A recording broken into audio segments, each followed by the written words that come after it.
Welcome, everyone. In this explainer, we're going to get a jump start on Chapter 1. Think of this as the bird's eye view before you dive deep into the reading. We're going to look at the core ideas of networking that, honestly, don't just power our phones and laptops, they power the entire world of modern business. Okay, so let's start with a really big, fundamental question. Before we even get into the tech, let's put on our CEO hats for a minute. When you think about any business out there today, from a tiny startup to a massive global company, how does it really, truly operate? The answer is actually that simple. It all runs on a network. I mean, think about it. The sales team logging calls, the warehouse managing inventory, the marketing team launching a new ad, customer service solving a problem. Every single piece of it happens on the network. It's this invisible yet totally essential foundation for pretty much any organization you can think of. So getting a handle on this foundation isn't just for the die-hard IT pros. Nope. Whether you're headed for a career in management, information systems, or computer science, understanding how this digital world is built is absolutely key. It's how you understand the business, find ways to make it better, and maybe even create the next big thing. Now, this slide here is really interesting because it represents one of the first big strategic tech decisions a business has to make. If you're a little startup, maybe just a few people in a room, that simple peer-to-peer model is perfect. It's cheap, it's easy, but what happens when you start to grow? Well, that's when the client-server model becomes a non-negotiable. You need something that can scale up, something that's way more secure, and something centralized so you can actually manage everything. It's a classic example of your technology needing to match your business goals. Okay, so we've covered the why networks are so important.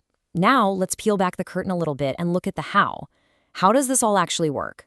We're going to look at the rules of the road and the gear that lets your computer talk to a server on the other side of the planet. For any communication to actually happen, you need a shared set of rules. And in networking, we call these rules protocols. They're basically the grammar of the digital world. Every time you open a website, you're using a protocol called HTTP. When you send an email, your computer is using SMTP. These protocols are what make sure every device is speaking the same language, so your message doesn't just get lost in translation. And this is a fantastic analogy for how all that digital traffic gets pointed in the right direction. Just think of a switch like a local traffic cop. It's standing in your neighborhood, your local area network, and it knows exactly which house to send each specific package to. It handles all the local traffic. A router, though, that's the giant interstate highway interchange. It doesn't really care about the individual houses. Its one big job is to connect your entire neighborhood to all the other neighborhoods out there. It's the gateway between completely different networks. Now, when things get really complicated or when something inevitably breaks, how do the pros figure it out? Well, they use a mental map called the OSI model. Now, don't get hung up on memorizing all 7 layers right this second. The big idea here is that this model gives IT professionals a shared universal language.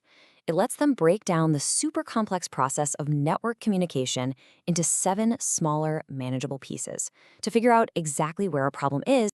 So how does that model actually work in the real world? It's a process called encapsulation.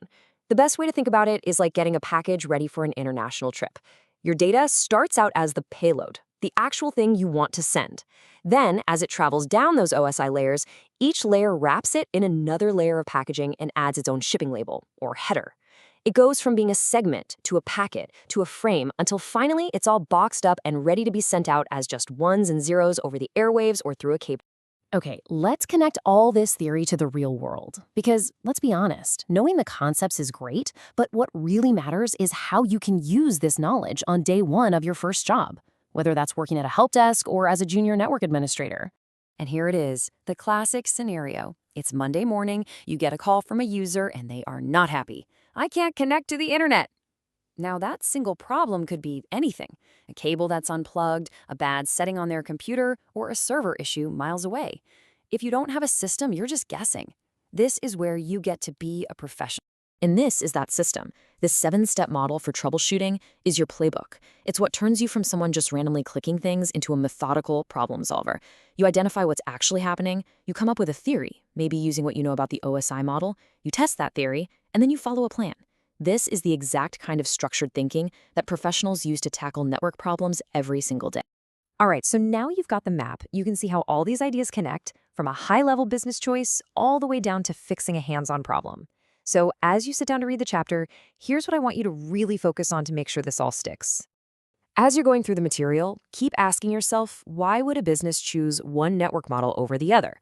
For the OSI model, try to name the specific job of each layer and really lock in that core difference between a switch, our local traffic cop, and a router, our highway interchange.